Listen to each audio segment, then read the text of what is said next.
नमस्ते छात्रों, BK Praveen Desale channel में आपका स्वागत है। छात्रों, आज हम कक्षा 11वीं विषय हिंदी पाठ क्रमांक 2 लघु कथाएं इस पाठ के स्वाध्याय का अध्ययन करेंगे। आकलन। प्रश्न 1, लिखिए अ दावत में होने वाली अन्न की बर्बादी पर उषा की प्रतिक्रिया। उत्तर, तमाम दावतों में मेहमान प्लेट भरकर खाना लेते हैं और जरा जरा सा टूंकर खाने से भरी प्लेट कचरे के डिब्बे में डाल देते हैं। दूसरी ओर अनेक लोग अन्न के लिए तरसते हैं और भूखे पेट सो जाते हैं। यह सोचकर उषा को दुख होता है और उसकी आंखें भर आती है। आ संवादों का उचित घटनाक्रम। 1, रुपए खर्च हो गए मालिक। 2, स्कूल नहीं जाता तू, अजीब है। 3, अरे क्या हुआ, जाता क्यों नहीं। 4, माँ, बाल मजदूरी अपराध है न। उत्तर, संवादों का उचित घटनाक्रम। 1, स्कूल नहीं जाता तू, अजीब है। 2, माँ, बाल मजदूरी अपराध है न। 3, अरे क्या हुआ, जाता क्यों नहीं। 4, रुपए खर्च हो गए मालिक। अगला प्रश्न है शब्द संपदा। प्रश्न 2, अ समूह में से विसंगति दर्शाने वाला कृदंत अथवा तद्धित शब्द चुनकर लिखिए। 1, मानवता, हिंदुस्तानी, ईमानदारी, पढ़ाई। उत्तर, पढ़ाई कृदंत शब्द। 2, थकान, लिखावट, सरकारी, मुस्कुराहट। उत्तर, सरकारी तद्धित शब्द। 3, बुढ़ापा, पितृत्व, हंसी, आतिथ्य। उत्तर, हंसी कृदंत शब्द। 4, कमाई, अच्छाई, सिलाई, चढ़ाई।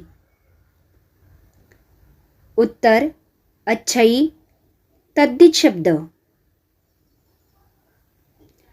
आ निम्नलिखित वाक्यों में आए हुए शब्दों के वचन परिवर्तन करके वाक्य फिर से लिखिए। 1, पेड़ पर सुंदर फूल खिला है। उत्तर, पेड़ पर सुंदर फूल खिले हैं। 2, कला के बारे में उनकी भावना उदात्त थी। उत्तर, कलाओं के बारे में उनकी भावनाएं उदात्त थी।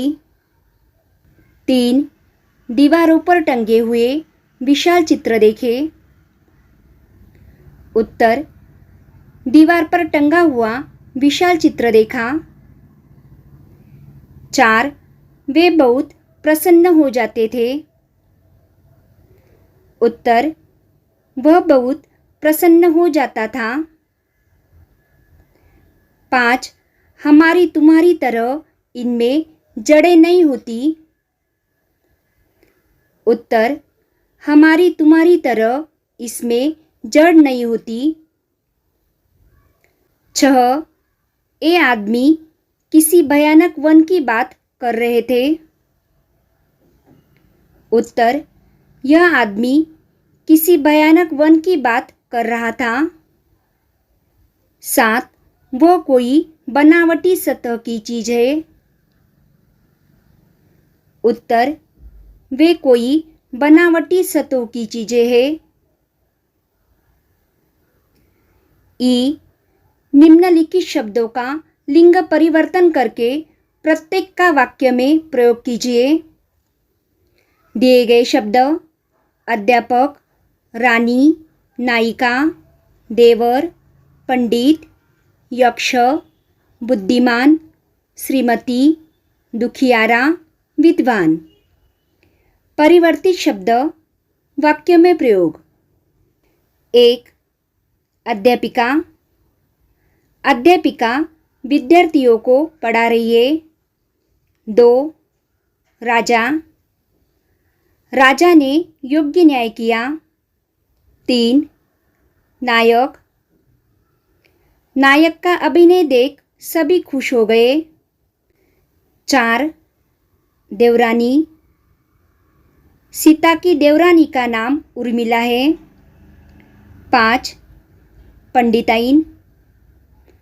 पंडिताइन पूजा कर रही है। 6. यक्षिनी। यक्ष की स्त्री को यक्षिनी कहते हैं। 7. बुद्धिमती। वह स्त्री बुद्धिमती है। 8. श्रीमान। श्रीमान आप यहाँ बैठ जाइए। 9. दुखियारी। वह दुखियारी स्त्री अपना दुख बयान कर रही है। 10. विदुषी। सुहानी एक विदुषी महिला है। अगला प्रश्न है अभिव्यक्ति।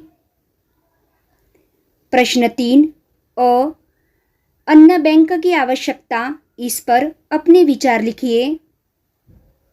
उत्तर, हमारे देश में अनेक गरीब और बेसहारा लोग हैं जिनके पास अपना पेट भरने के लिए 2 वक्त का अन्न भी उपलब्ध नहीं होता है। कई लोग भूख के कारण दम तोड़ देते हैं। कुछ लोगों ने इस समस्या की ओर ध्यान देकर अन्न बैंकों का निर्माण किया है, जिसके माध्यम से वे लोगों को निःशुल्क अन्न उपलब्ध करा रहे हैं। परंतु आज भी कई लोग अन्न के लिए तरस रहे हैं। ऐसे लोगों की सहायता करने हेतु और अधिक अन्न बैंकों की आवश्यकता है, जिसके लिए सरकार एवं देशवासियों को अपना पूर्ण योगदान देना चाहिए। यदि हमारे देश में अन्न बैंक अधिक से अधिक होंगे तो देश में किसी भी गरीब को भूखा नहीं सोना पड़ेगा। छोटी बड़ी पार्टियों में बचे हुए साफ भोजन को फेंकने के बजाय अन्न बैंकों में देना चाहिए। अन्न को बर्बाद होने से बचाने और भूखे लोगों को भोजन कराने से दूसरा पुण्य का काम क्या हो सकता है। आ. शिक्षा से वंचित बालकों की समस्याएं, इस विषय पर अपना मत लिखिए। उत्तर, शिक्षा प्रत्येक व्यक्ति के जीवन का महत्वपूर्ण अंग है। बिना शिक्षा के अच्छी जीवन की कल्पना कर पाना नामुमकिन है। हमारे देश में ऐसे कई परिवार हैं जो आर्थिक रूप से कमज़ोर हैं। वे पैसों की कमी के कारण अपने बालकों को विद्यालय नहीं भेज पाते, जिसकी वजह से उनके बालक शिक्षा से वंचित रह जाते हैं। शिक्षा से वंचित बालकों को जीवन में तरह तरह की समस्याओं का सामना करना पड़ता है। अक्षर ज्ञान के साथ साथ वे नैतिक शिक्षा व शिष्टाचार संबंधी बातों को समझ नहीं पाते। बाहरी जगत की समस्याओं से निपटने का धैर्य उनमें नहीं होता है। रोजगार की तलाश में उन्हें यहाँ वहाँ भटकना पड़ता है। अपने दैनिक जीवन की आवश्यकताओं को पूर्ण करने के लिए उन्हें मजदूरी करनी पड़ती है। बड़े बड़े ठेकेदार ऐसे अनपढ़ बालकों की नासमझी का फायदा उठाते हैं। कभी कभी रोजगार न मिलने के कारण वे बुरी आदतों का शिकार बनते जाते हैं। इस तरह शिक्षा से वंचित बच्चों के जीवन में अनेक समस्याएं आती है। अगला प्रश्न है पाठ पर आधारित लघुत्तरी प्रश्न। प्रश्न 4 अ उषा की दीपावली लघु कथा द्वारा प्राप्त संदेश लिखिए। उत्तर, उषा की दीपावली इस लघु कथा के माध्यम से एक 10 वर्षीय बालिका उषा ने अन्न की बर्बादी की ओर हमारा ध्यान आकर्षित करते हुए यह बताया है कि जब हमारे पास अन्न आवश्यकता से अधिक होता है तब हम उसका इस्तेमाल बिना सोचे समझे करने लगते हैं। हम उसको बर्बाद करने से पहले यह नहीं सोचते कि संसार में ऐसे भी लोग हैं जिनके पास पेट भरने के लिए 2 वक्त का खाना भी नहीं है। अतः हमें अन्न के महत्व को समझकर उसे बर्बाद नहीं करना चाहिए। आवश्यकता से अधिक खाना नहीं बनाना चाहिए। खाते समय जितनी ज़रूरत हो उतना ही खाना लेना चाहिए। असहाय और ज़रूरतमंदों को अन्न देकर उनकी सहायता करनी चाहिए।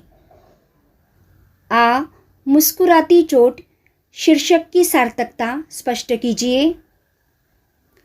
उत्तर, मुस्कुराती चोट लघुकथा आर्थिक अभाव के कारण पढ़ाई न कर पाने वाले एक बालक की पढ़ाई के प्रति अदम्य इच्छा को उजागर करती है। आर्थिक रूप से कमज़ोर होने के बावजूद भी वह पढ़ने के लिए मजदूरी करने लगता है और अपनी पढ़ाई जारी रखने के लिए हर संभव कोशिश करता है। इस कोशिश में उसे डांट फटकार भी मिलती है।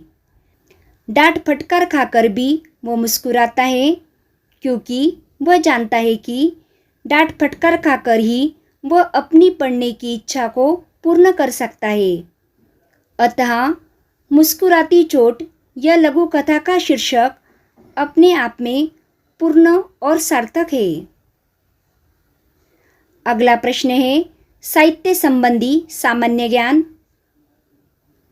प्रश्न 5, जानकारी दीजिए।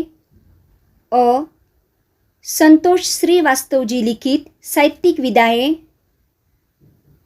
उत्तर, संतोष श्रीवास्तव जी लिखित साहित्यिक विधा है। 1, कहानी संग्रह। 2, उपन्यास। 3, ललित निबंध संग्रह। 4, यात्रा संस्मरण। 5, लघु कथाएं। अन्य लघु कथाकारों के नाम। उत्तर, अन्य लघु कथाकारों के नाम डॉक्टर कमल किशोर गोयनका, डॉक्टर सतीश दुबे, संतोष सुपेकर, कमल चोपड़ा आदि। तो छात्रों, आज हमने लघु कथाएं इस पाठ के स्वाध्याय का अध्ययन किया। Thank you.